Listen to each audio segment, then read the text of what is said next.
Bonjour à tous et bienvenue pour ce nouvel épisode de Caillou News, votre émission d'actualité hebdomadaire du monde de l'escalade. Et cette semaine, vous le voyez, on tourne dans un petit studio de fortune, je ne suis évidemment pas chez moi. Entre le tournoi de qualification olympique de Laval et un événement à venir ce week-end, j'ai été très occupé, d'où d'ailleurs ce petit jour de retard. Et justement, à propos de ce week-end, j'ai une petite annonce à vous faire. Et oui, car ce week-end, je serai au Team Boulder Arena 2, la compétition organisée par Climbing District dans sa salle des Buttes-Chaumont à Paris. Alors c'est une compétition très spéciale puisqu'elle se jouera en duo avec un format par KO et que les amateurs pouvaient s'y inscrire comme les professionnels. Alors outre un très gros cash prize en jeu, il y aura surtout des stars internationales. On parle quand même de Mejdi Schalk, Paul James, Tomoa Narasaki, Stasha Geyo, Kokoro Fuji, Kira Kondi et j'en passe. Bref, que du lourd, et si vous n'avez pas pu avoir vos places, eh bien c'est presque encore mieux puisque je commenterai le live YouTube de la finale qui sera diffusé en direct à partir de 19h30 environ sur la chaîne YouTube de Climbing District. Alors je vous mettrai le lien en description, j'espère qu'on sera nombreux, et sur ce, je vous propose de repasser aux news. Et en attendant ça, cette semaine, on va évidemment revenir sur le tournoi de qualification olympique qui se déroulait à Laval ce week-end. On ira ensuite en Slovénie parler des exploits sur falaise d'un certain Adam Ondra, et enfin, je vous ai préparé un petit bonus pour Halloween, alors on est parti.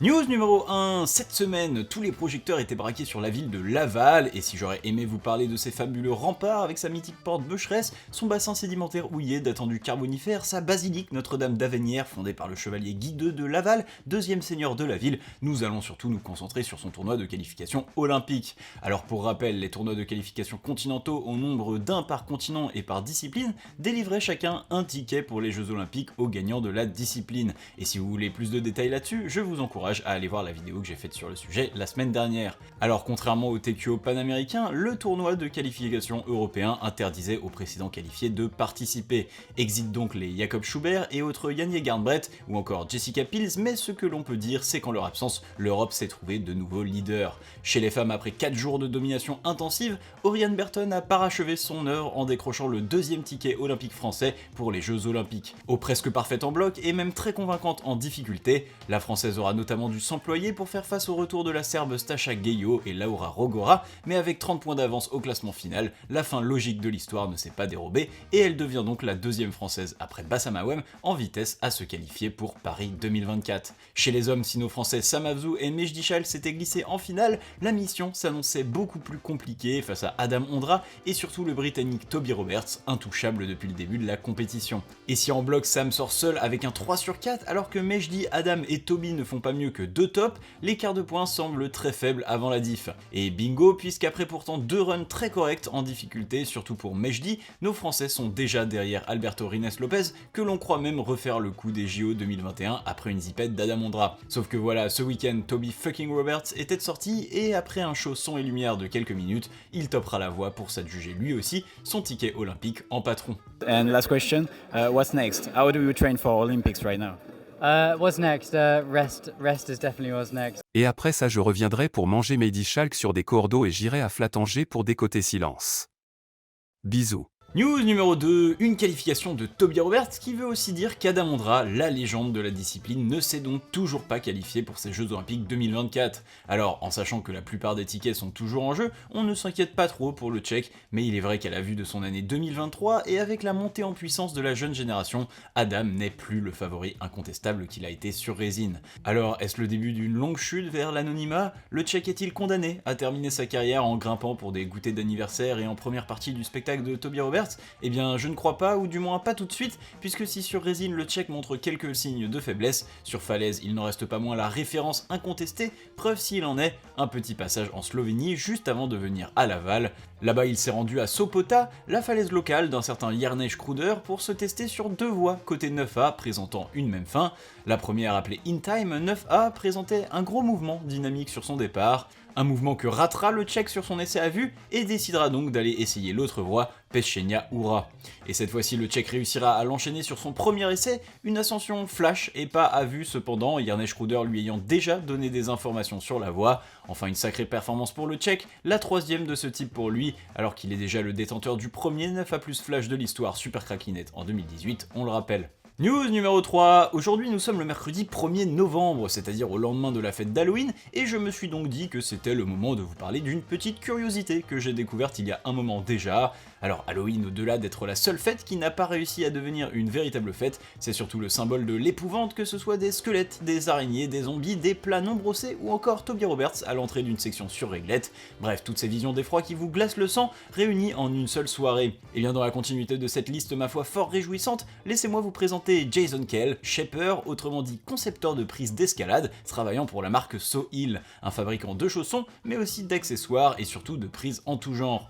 Enfin, en tout genre, oui, mais pour Jason, le genre qui prédomine son inspiration est visiblement le flippant. Que ce soit des trous ou des pustules, Jason s'est très vite orienté vers des apparences de prise très organiques et pour le moins assez dérangeantes, en témoigne ce plan de travail avec une main et une tête de bébé en guise de décoration. Et en parlant de tête de bébé justement, voici l'une des dernières créations de Jason, une tête de bébé géante qui, à l'inverse des têtes des petits poupons habituels, ne donne pas spécialement envie d'être caressée.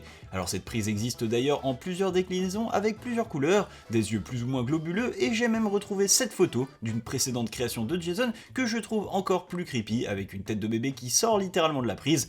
Bref, des créations qui posent beaucoup de questions sur la santé mentale de son auteur, autant que sur la mienne à vrai dire, puisque Jason ayant eu un enfant il y a quelques années, je me suis surpris à me demander s'il avait vraiment moulé sa tête pour obtenir cette prise, et que sur ce principe on pourrait donc faire des prises en forme de notre propre chat, ce qui serait drôle mais hautement désagréable pour le sujet, donc ne le faites pas s'il vous plaît. Dans le reste des news, un nouveau protagoniste vient de rentrer dans la danse pour la répétition du blog Burden of Dreams, si l'on sait que le belge Simon Lorenzi a déjà ses billets pour la Finlande en poche pour le mois de novembre, c'est au tour de l'allemand Yannick Floé d'annoncer qu'il travaille le blog sur réplique, et sur une nouvelle version de cette réplique d'ailleurs, alors que Will Bozy avait travaillé le blog sur une première version avec très peu de grains, très difficile, Simon avait déjà profité d'une version améliorée avec une texture un peu moins glissante. Quant à Yannick, il disposera du tout dernier né de la série, avec un grain beaucoup plus comparable à celui du rocher, et nous, on est très impatients de voir comment le très fort bloqueur allemand se débrouillera contre ce bloc mythique. L'année dernière, on avait parlé du Red Bull Dual Ascent, rappelez-vous cette compétition de grande voix organisée par Red Bull sur un barrage suisse près de Verzasca. Et bien l'événement est de retour cette année du 1er au 4 novembre, alors on y retrouvera des têtes d'affiche de l'année dernière comme le duo Petra Klinger-Luna là devant, mais aussi le tenant du titre l'espagnol Alberto Rines Lopez qui sera cette fois-ci accompagné de l'ukrainienne Yenia Kazbekova, et surtout le nouveau duo star de l'événement, j'ai nommé Sean Rabutu et sa sœur Brooke. Au programme il y aura 12 équipes, 180 mètres d'ascension et 6 longueurs entre le 6C et le 8B, et s'il ne sera pas possible de regarder en direct l'événement, un documentaire sur le résumé de la compétition sera publié très prochainement sur Red Bull TV. Et voilà, c'est tout pour les news, et maintenant on passe aux croix de la semaine. Et pour commencer, cap sur le Japon et le secteur du mont Mizugaki pour la première répétition de Floating 8C+ Blog par Florian Wenge.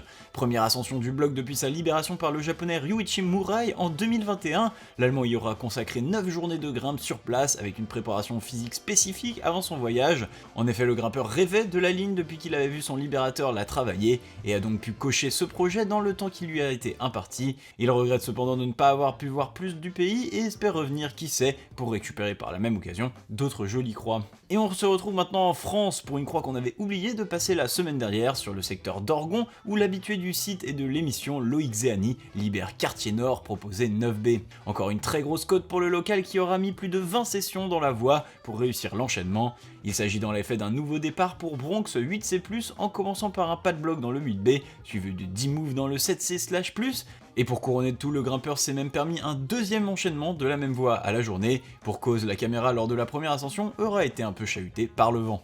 Direction l'Italie à présent et le Val Tarano sur le secteur de la Stationnée où Lorenzo Bogliasino libère Prima Classé proposé 9A. Équipé en grande partie par son ami Carlo Giuliberti et lui-même, une dizaine de jours de travail sur cette falaise bien déversante et une cotation mûrement réfléchie, c'est ce que nous propose le falaisiste italien qui espère bien développer la grimpe sur ce secteur, ne comptant pour le moment que 15 voies, dont plusieurs à l'état de projet. Une belle initiative donc, couplée à une jolie croix, que demander de plus ? Enfin, c'est à Rodellar en Espagne que Dani Fuertes répète Mona Lisa intégrale 9A/+. Le grimpeur de tout juste 43 ans s'il vous plaît signe le deuxième enchaînement de la voie depuis José Luis Palao en 2020. La ligne se décompose avec une première longueur en 9A, Mona Lisa avec 3 gros pas de bloc avant un bon repos, bien qu'inconfortable au niveau du premier relais, suivi d'une seconde longueur en 8B+, très physique avec plusieurs coincements de genoux. Cependant, le falaisiste espagnol tire la côte vers le bas aux alentours du 9A ou 9A/+ plutôt que le 9A+ initial, en attendant bien sûr la confirmation ou l'infirmation d'autres grimpeurs. Et voilà, c'est tout pour cet épisode. Comme d'habitude, j'espère qu'il vous aura plu. Vous connaissez la chanson, si c'est le cas, n'hésitez pas à aller aimer la vidéo, vous abonner à la chaîne si ce n'est pas déjà fait, ou laisser un commentaire si le cœur vous en dit. Et moi, je vous dis à la prochaine. Tchuss!